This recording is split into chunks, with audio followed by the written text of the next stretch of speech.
Welcome to Duo Reads, where we decode deep ideas and break down big books one page at a time. Today, we're unpacking something really, quite transformative, The Slight Edge by Jeff Olson.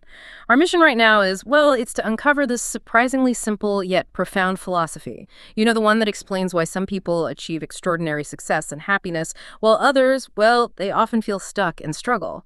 We're going to explore how these seemingly tiny, insignificant daily choices can actually compound into monumental results over time. Exactly. And what we're drawing on here, it's quite rich. We've got insightful excerpts straight from Olson's book itself, plus some really powerful testimonials from readers whose lives have genuinely been changed by this.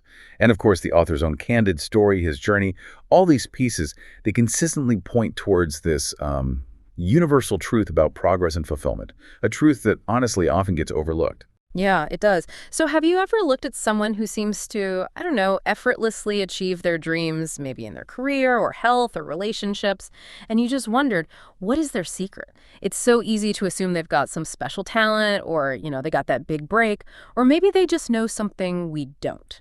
But Olson argues the real difference maker. It isn't some huge dramatic gesture or a magic bullet. It's actually much more subtle and somehow much more powerful. Right. And what's really fascinating here is how something so, seemingly insignificant holds such enormous power. It's the consistent application of small positive actions repeated over time. That's how Olson defines the slight edge. It always goes against our intuition, doesn't it? Yeah. We're kind of conditioned to look for the quantum leap, the overnight success story. But the real magic, it's way more subtle. Think about that classic example, the penny doubled every day for 31 days. Oh, yeah, the penny example. It starts so small, right? 1 cent becomes 2, then 4. You barely notice it. But by day 31, that single penny has exploded to over $10 million. 10 million. From 1 cent. It really does sound almost too good to be true, but it's just pure exponential growth right there. It's kind of mind-bending when you think about it. It absolutely is. Or consider the water hyacinth. It's this incredibly productive plant.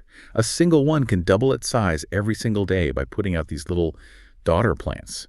So if it starts in a pond for weeks, it looks like nothing's happening. Insignificant. Even on day 29, 2/3 of the month gone, half the pond is still open water. It seems manageable. But then, boom, day 30. The entire pond is suddenly completely covered because it doubled again. The dramatic result only shows up right at the very end. That's such a powerful visual. It makes you wonder if our brains are just wired to miss those subtle shifts. We only see the big dramatic finish. It reminds me of that story, the 2 frogs, the ones who fell into the pail of cream. One frog just gives up, right? Says, it's no use, we're doomed, and just sinks. But the other one... The other frog. Yeah, just keeps paddling. Consistently, just paddling and paddling in this tiny circle. He probably doesn't even know why anymore. His efforts seem totally futile, completely meaningless at that point. But after an hour of that consistent small paddling, what happens? He churns the cream into butter, and that gives him something solid to stand on so he can hop out and escape. See, this isn't about, brute strength or some miracle in the usual sense. It's the sheer compounding power of simple, consistent actions multiplied by time. That's the slight edge in action. Okay, so it sounds almost too simple, doesn't it? If the path to success is really just doing small, easy things consistently, then why aren't more people just effortlessly achieving everything they want? What's the real hurdle here? The invisible one most of us miss. Because Olson points out, it's only about 5% of people who actually reach their desired success and fulfillment. He breaks it down into these 3 incredibly insightful reasons, deceptive reasons, actually. Yeah, it really does raise a big question about human nature. And Jim Rohn's insight here is crucial for the first reason. These actions are easy to do, but, and this is the key, they are just as easy not to do. Think about it for a second. Saving a few dollars daily, easy. Getting 15 minutes of cardio, totally doable. Reading just 10 pages of a good book, simple. But skipping them, also super easy. And there's no immediate penalty, right? One skipped workout today won't suddenly make you unhealthy tomorrow. Not telling a loved one, I love you, just today won't wreck the relationship instantly. That easy not to do point, that really hits home. I can think of 100 times I've told myself just one more episode instead of reading those 10 pages. It's so insidious because, like you said, the negative impact is totally invisible at first. Precisely. And that flows right into the second reason people miss it. The results are invisible, at least initially. When that penny doubles to 2 cents, it's hardly a fortune, is it? You can't exactly brag about it. One healthy meal won't magically transform your body overnight, so people quit. They quit because their early efforts don't seem to yield any noticeable results. The effort feels completely disconnected from any tangible payoff right now. Olson says the impact of a single good choice, or a single bad one, is tucked invisibly over the horizon. Like eating one cheeseburger, it won't kill you immediately. Of course not, but compound that daily, for years. Well, that can lead to serious health problems down the road. And conversely, one salad today won't make you healthy overnight either. That expectation of instant gratification, wow, it's so powerful, isn't it? When we don't see those immediate results, we just assume, this isn't working. Does that lead directly into the third reason people miss the slight edge? Absolutely. That's exactly it. The third reason is that these small actions seem completely insignificant. There's this pervasive philosophy that tends to creep in. What I do right now doesn't really matter that much.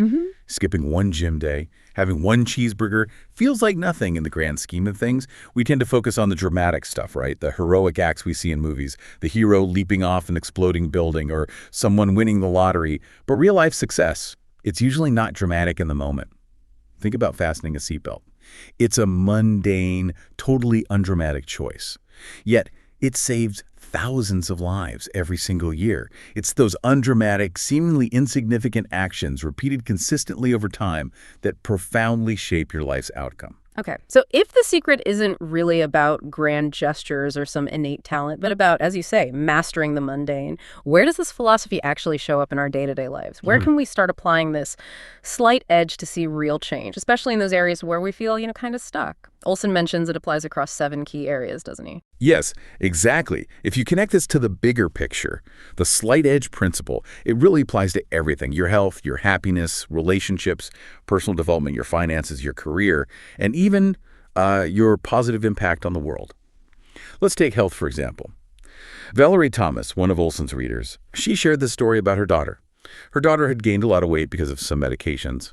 She started super small, just 3 minutes on a stationary bike daily. Seemed insignificant, right? But she did it consistently. And over a year, she suddenly lost 25 pounds. But it wasn't sudden at all, was it? It was the compounding effect of those tiny, consistent daily efforts. Similarly, there was this ex-NFL player. He lost over 70 pounds and dramatically dropped his cholesterol just by consistently choosing a grilled chicken salad over cheeseburgers, day after day after day. Simple choice, huge impact over time. Wow, that's a really powerful demonstration of how those small, consistent changes truly add up. What about finances? That's such a common area where people feel stuck and, they often look for those quick fixes. Well, finance is a perfect example. The power of compound interest is like the classic slight edge illustration. Consider the IRA scenario Olson lays out. Investing $250 a month at, say, 8% starting from age 23 versus waiting until age 39. The person who starts at 23 can actually stop investing completely at age 39, and they'll still end up with over $1 million by age 67. Meanwhile, the one who waited until 39, even if they invest for the same total number of years actively contributing, they end up with significantly less. It's about $1 million difference, just from starting earlier with small amounts. And Jeff Olson's own mother, she became a literal millionaire just through quiet, consistent saving over decades. She lived the penny double principle. That's a real eye-opener about the often unseen cost of waiting, isn't it? And in your career or business, how does mastering the mundane play out there? Well, Olson's own company is a great case study. It grew from $70 million to over $400 million in just 5 years. How? Because their sales force adopted what they called 10 core commitments. These were simple daily disciplines. Things like making 5 extra cold calls a day or consistently sending follow-up emails. Really mundane stuff. But when applied consistently by everyone, it led to absolutely explosive growth.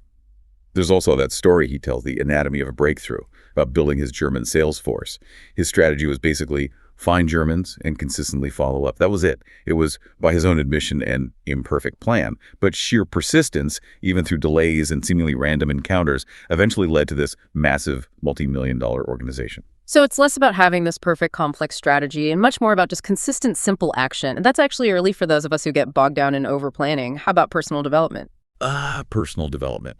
Reading just 10 pages of a good book daily. Think and Grow Rich or The 7 Habits of Highly Effective People. 10 pages seems like such a small effort, right? Almost negligible. But do that every day for a year and you've read about a dozen truly life-transforming classics. You're constantly filling your mind with powerful strategies and know-how, building this huge knowledge base without ever feeling overwhelmed by the task. And happiness. This is interesting because most people think success leads to happiness, but Olson flips that script. He argues happiness actually leads to success. How do you apply a slight edge to something that feels so intangible, like Yeah. happiness? Right. And that's one of my favorite parts of the philosophy, actually. He references Sean Aker, the happiness researcher. Aker outlines 5 daily happy habits that are classic slight edge actions. Things like 1, writing down 3 new things you're grateful for each morning. 2, journaling for just 2 minutes about a positive experience from the last 24 hours. 3, meditating daily, even for a few minutes. 4, writing 1 quick praise or thank you email to someone at the start of each day. And 5, getting just 15 minutes of simple cardio exercise. Olson uses his mother as an example again. Despite really difficult circumstances and not much money early on, she was consistently happy. Why?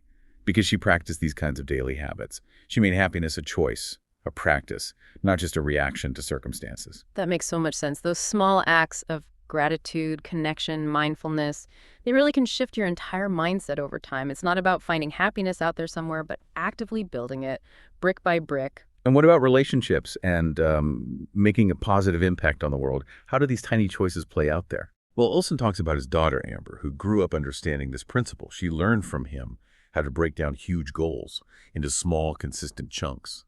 He uses the Will Smith brick wall analogy. You don't set out to build a massive wall all at once. You just focus on laying each single brick as perfectly as possible every single day. And this applies directly to relationships, too. Simple, consistent acts. Showing genuine interest in someone, offering a kind word, even just a smile to a stranger. These things create a significant ripple effect. Olson's mother, again, made a difference every day with friends and strangers alike. How? Just by being present, asking questions, offering encouragement. Small things. These individual positive choices, when compounded over time by many people, create this spreading wave of impact on families, friends, communities, even society as a whole. So the question really becomes, what kind of ripple effect do you want to create? Okay, so we've talked about what the slight edge is, why we often miss it, and how it applies across our lives. But how do we actually sustain this momentum? It's one thing to start, another to keep going. What are the allies, the strategies that help us stay on that upward curve, especially when life inevitably throws us curveballs? That's crucial. The first ally is what Olson calls continuous course correction. It's a great concept. Think of the Apollo rocket heading to the moon. Apparently, it was actually off course something like 97% of the time. 97%? Wow. Yeah. But constant, tiny corrections, adjustments brought it safely to its destination. This applies directly to our goals. You will be off course sometimes. You'll make mistakes. Expect it. But continuous adjustment is the key. It's not about perfection. It's about correction.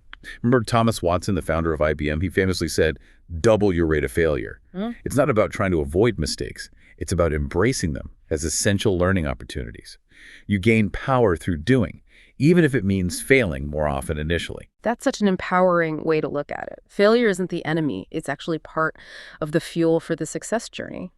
Okay, what else keeps us on track? Your internal gyroscope. You know, that unseen stabilizer, kind of like what keeps a bicycle upright when it's moving.